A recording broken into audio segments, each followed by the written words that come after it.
Hey everybody, I'm going to try something different today. This is my first video tutorial that I've ever done, so I'm going to give it a shot. One thing before we get started, sometimes you have students using an iPad, if you're fortunate enough I guess, and they just don't seem to be on task. Perhaps they're playing a game, or they're doing something that they're not supposed to be doing. If you click on Setting, in General, and then Accessibility, and scroll all the way down until you get to Guided Access. Some of you may know about it, but if you don't, this is something excellent that you may start using in your classroom. You turn Guided Access on and set a passcode. This is a passcode that only you know, and you set it every time that you sign in your class iPads. So I just set in a password just now, and we're going to use an app. Today we're going to be talking about Nearpod, but we'll get into that in a second. So I clicked on the app, and I want the students only to use this application, nothing else. So the home button, I'm going to triple click, and it says Guided Access started.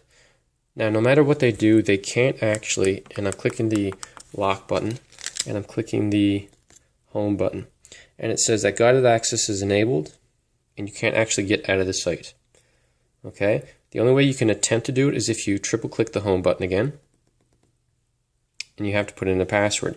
If you get the password wrong, it times out 10 seconds. If you do it again, it times out 60 seconds. I haven't tried the third time. I don't know if it would lock it for 5 minutes, but I can't really stand not using my iPad for more than 5 minutes. Not really, but I'm sure that it would probably lock you out for at least another minute or so.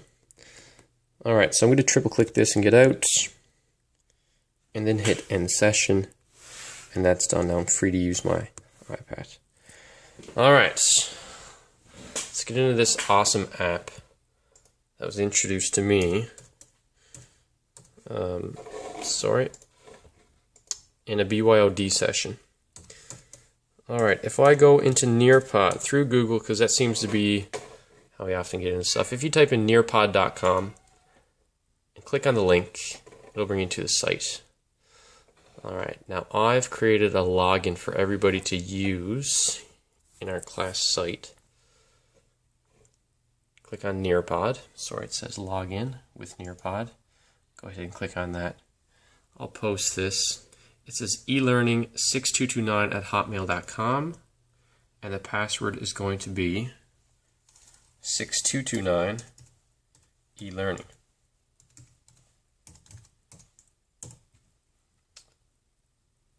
Alright, it's very user-friendly. It's a great way to have an interactive presentation in which you can actually collect reports. You can do quizzes online. You can actually do a unit assessment online using iPads if you want to. I want to show you an example, a bunch of examples. And this might get dragged out, and I apologize if it does, but it's a learning experience. If I click on a previous account that I have here, this is something that we did this week with my grade 7 health class. So they're currently working on presentations that they're going to present to the class, everyone using an iPad and actually going through their presentation with them. So I did this one activity called Mr. Pond's Health Nearpod activity, just as an example to show them what they can actually do with it. And it can actually give me a report. There's quizzes, there's polls, there's open-ended questions, there's jot activities. There's a whole bunch of things that you can get into. Not only, it actually gives us percentages. So each of the students in which they've named themselves can give me a corrected quiz, a corrected response, like 90%, 50%, 60%, immediately. So if you actually have a quiz, you can have it corrected within 10 seconds. Alright, could reduce some correcting time there. The other neat thing is you can download a PDF session, which doesn't take very long at all. And I can look at everything here, and this is one that was already completed. This is a PDF file of the session that we did. Up in the corner it says it took 15 minutes, almost 16 minutes. It gives me everything. It gives me all the questions that they got wrong, all the things that they did. I mean, this is something that you could use in your classroom. You can have a lot of fun with it. Just before I show you how to work it, these are some of the activities that we did. It says, draw a picture of your favorite fruit, add color. So there's different examples that we did. Somebody said strawberry. Somebody said melon. We did a quiz, different questions with the right and wrong answers. Basketball uses a yellow ball. Some people got it right, some people got it wrong. Gives me a class average. It's a great thing to use here. All right, I'm going to log out of here. And we are going to use the e-learning address. So once again, it's elearning6229@hotmail.com, and the password is 6229 elearning, and that's it. No capital letters, none of that stuff. So this is the main page that it brings you to. What would you like to do today? You can click on My Library, and it shows you a bunch of presentations that you have created, or in our case here, something that we've created. I've had a couple students who have already finished their assignment, and they submitted to me their presentation. So Teresa, Jessica, and Cody have something here. Jacob has something here. This is the one that I did there a second ago. And there's one that we're going to get into in a second. So that's what library was. You can click on store and you can actually buy some fairly cheap, I guess, $3, $4, $5 pre-made presentations. So many different categories. Some stuff is super fun to do in class. And there are still a bunch of free options. I can join a session, which we'll get into, or I could create something. I want to show you how simple this is. If I click on create, now here's a list of the presentations I've been working on.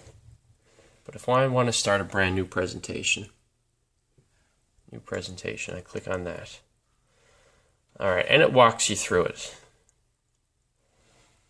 There's an option here that says start from scratch. I could start from scratch. I could, maybe I have a PowerPoint presentation that I want to kind of spice up a little bit. But if we start from scratch, which is how I've been doing all my presentations here, it gives you an intro page, it gives you an ending page, and it gives you this funny looking page here, which if you click, allows you to add different content.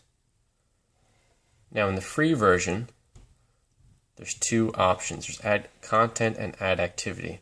Adding web content is a really nice option, but it costs about $10 a month for the teacher to use. You can have all of your students surf a web page on the application within the lesson plan. So that's really cool. You don't have to get everyone to log out and go into Safari. It actually runs it through the application. So I'm going to click on Add Content, and it brings me up to a bunch of different things. There's slides, there's custom slides, there's videos, audios, slideshows, live Twitter streams. Slides are mainly for dropping pictures in, maybe a introductory background, title page, that kind of thing. A custom slide. So you could put your text in, whatever your title is here. You can put a little summary or a paragraph, whatever you want to. You can drop a picture in the background. So I can simply search up Google Images. Maybe you wanted a picture of a Canadian flag. So this runs right through the Google search engine. And I can select an image, press OK. And now that's my backdrop. And I could save it. I'm not going to do any saving right now. Alright, another option we could do is click on a video. If you have a video in your computer, maybe you have a small file, it has to be less than 20 megabytes, which is a little bit limiting.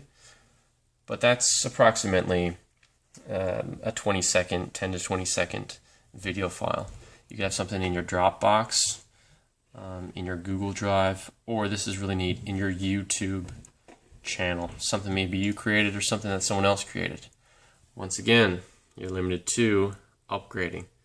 Now everybody gets a free trial for about maybe 3 days, 2-3 days, but for $10 to $12 a month, It's a really neat option that you could have. You can integrate video files from YouTube that everybody could watch, and I'll show you a little bit more about that. Alright, so once again, if I click on this box, it brings me up to Add Content, which we've kind of exhausted right now. You can click on Audio if you want to show music. Maybe you're doing an audio book and you want to click on a chapter. Well, you can upload the, say, chapter 1 or chapter 2 of whatever novel that you're working on. Add Web Content is the upgraded feature. The really neat feature over here is Add Activity. There's 4 open-ended questions, polls, quizzes, and draughts. An open-ended question could be maybe a journal entry, something that you could start a discussion in class.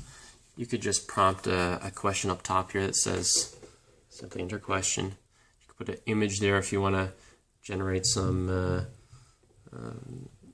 work out of somebody who needs some visual stimulation.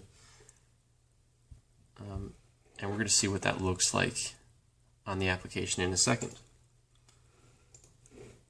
We could do a poll, pop a question in here. Once again, almost all the time, we can add images just to spice up our backgrounds. So if I said, what was your favorite hockey team? I could list off a couple. There's 2 options there. I could put a third one in. I could add another answer, put a 4th one in. I could simply get rid of it if I've maybe put in too many answers. And they have a bunch to select from. So that's the poll option. We could do a quiz here. If I clicked on quiz, I put the title in, I ask a question. Once again, we can do an image. I can have 1 answer, 2 answers. I could have your traditional 4-answer question. On the right it says correct, so you have to select a correct response. Maybe there's 2 correct responses, maybe there's 3. If you don't want an option, you can delete it. If you want to ask a second question, we're finished here. Want to ask a second question, we just scroll down and continue working. You can have as many questions as you want to. If you wanted to do a quiz, maybe a math quiz, an English quiz, you could have 10, 20, 30 different multiple choice questions in which the students all work. Something that's a little bit limiting is this is really teacher guided, so it's not self-paced. You can have what's called a homework session, but you have to pay for that, and students can then go at their own pace. Now the quizzes, if a student works on a quiz, they can answer question 1, move on to question 2 and 3, and so forth. But custom slides that we did, that's all limited to however fast the teacher wants to move. So if you allow everyone to do a quiz, sure, they can get through the quiz as quick as they want to. Once they're finished, they just hit submit. So the quizzes are self-paced and not teacher-paced. And there's drawed activities, which are fun things to do too. And I'll show you a neat example that you can use here. So let's just assume that we were working on a presentation. All right, and the presentation that we were working on was called Critical Insight. So this is just something that we just came up with using all the different options, custom slides. This is a custom slide. This is a PDF file from another custom slide. So it's neat if you have a syllabus or if you have a handout, you can actually bring it up. We have a video file that I've uploaded, an open-ended question, a poll, a quiz, and a draw activity. Now if I want to give this to my entire class, I click on More. Of course it has to be published, so once I'm finished I click on Published. Alright, so let's give this to the class. Click on Live Session. Alright, let's just ignore that one. It does say, this presentation has an active session. Do you want to resume it? No, I often just say no there. Okay, that kind of just means I was using this presentation a little bit earlier and got out of it. Well, we're going to start this from scratch, start it over. So here's a pin that everybody has to use to get into my live session that's up on the board. This is something you can mark on the whiteboard if you want to. You can project this onto your screen using a smartboard or Teamboard, whatever software that you have. But every student needs to put this into their iPad or smartphone, Android, Apple. It's cross-platform, so it's nice. Alright, so I'm going to put this into, if I can find it, my Nearpod app, which looks like this. This is a little bit hard to focus on. And over here we're already into it. As you can see, it's the same. It's the same slide for both. This is the main screen. Right away, you don't even have to log in, so students don't need a password here for logging in. They don't need to set anything up.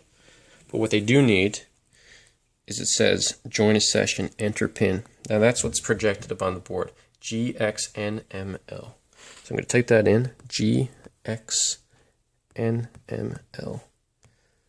Done. Join session. And I'll do the same thing over here just so that we can have more than one student do this. Alright, now this was 12 megabytes, and my internet speed is quite fast here, so sometimes it might take up to a minute or 2 minutes depending on how fast your internet speed is and how large the file size is. So we're ready to start. Now the student can't do anything right now, right? They can't move. The only thing they can do is exit the screen, and if at any time they exit the screen, say they really want to get out of there, they're just back to the main page, in which they type in the password again. So GXNML. And it will actually just pick up to where we're to as a class. So I wait till everybody's ready here. And on my personal computer, a laptop up by the desk, the teacher's desk, I can close this off and click over. Now here's a list of names. Nobody's actually named themselves. But what happens on everybody's iPad is it switches automatically to a screen, all right, in which they have to put in their own name. So I'll put in Robert here. Click on Next. You can put in a student ID if you want to, or you can just hit Submit. And anytime you see Thank You, there's nothing more for the student to do. Okay, they can't do anything. If, of course, guided access is on as well. So I'll just put that on just so that we can see. Set a passcode, enter the passcode. Alright, so the student can't get out of here. So we'll do the same over here, except we'll call it Bob. How's that? So we got two students in, and up on my screen, we have Bob and we have Robert. Everything is automatic. So once all the students are listed, then I'm ready to start my session. There's this little arrow to the left, or to the right if you want to go forward or if you want to go back. So I'm ready to go ahead now. I'll just kind of go back just to show you what happens here. Alright. So everybody's ready to go. And I click forward and just watch everybody's iPads here. It's kind of automatic. They don't do anything. Okay. It is pretty cool. So this was just a custom slide that we did. There's nothing interactive to do on this. They can zoom in and out if they want to. This is just an example. This is grade 7 health. Hope you're having a healthy class. Image in the background. The simple text on the bottom. The title up top. There's nothing really to do here. And like I said, it's teacher guided. So when I'm ready to move on to the next slide, I click forward. Okay. This is a PDF file. Maybe a syllabus. This is actually something I've created for this assignment. You can zoom in just like you would on any type of PDF file on an iPad so they can read through it. If there's something there important they need to pick up on. All right, this is a smaller version. This is the iPad mini and the iPad. You can use the iPhone, which is a little bit smaller, but you can still certainly get a lot out of it. So there's nothing else to do here. Ready to move on to the next slide. Another PDF custom file, another custom file. Alright, so what I have here.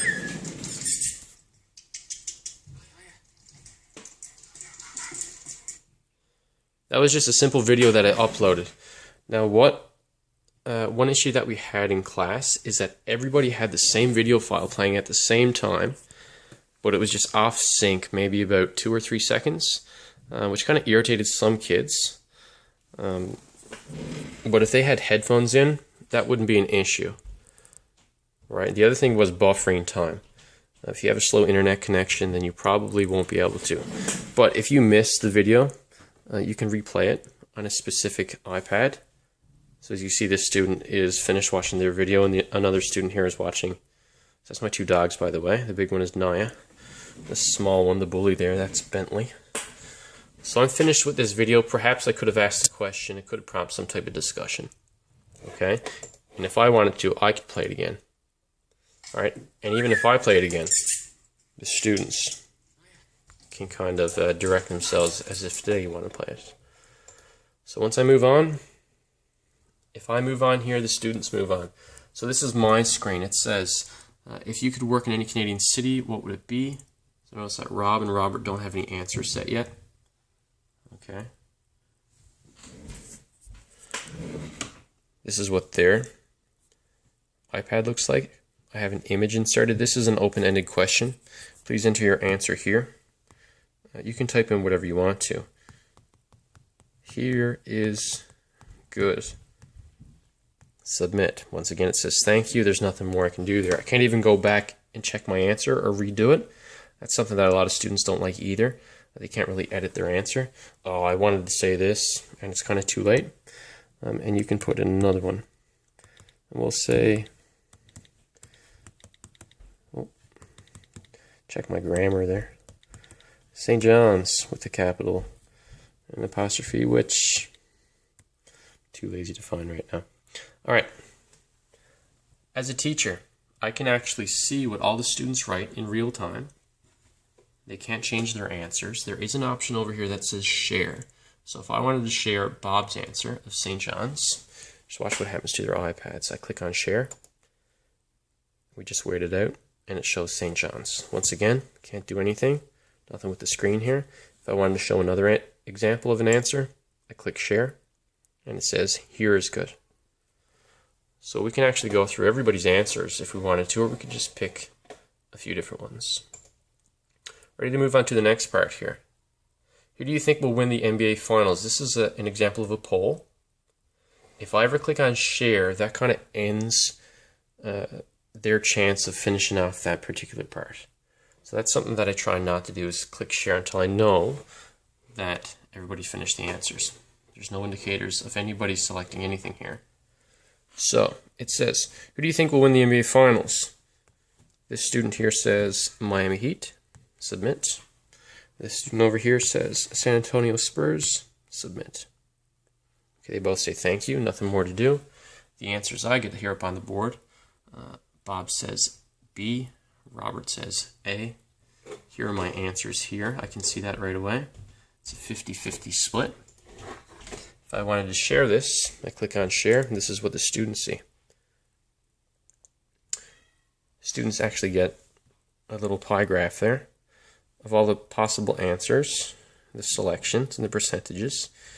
They can also bring up, it says there, my answer.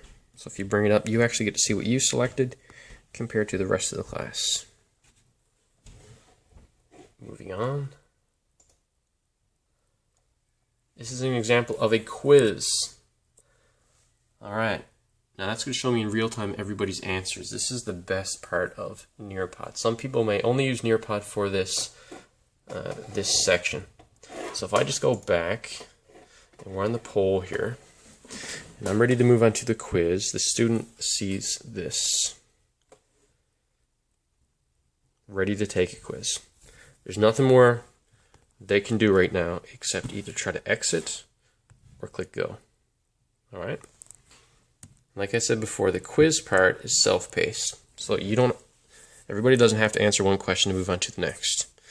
So one question says, what is 3 plus negative 1? I've created a quiz which had 4 different options. One of them is correct. The title, like we said, is up top.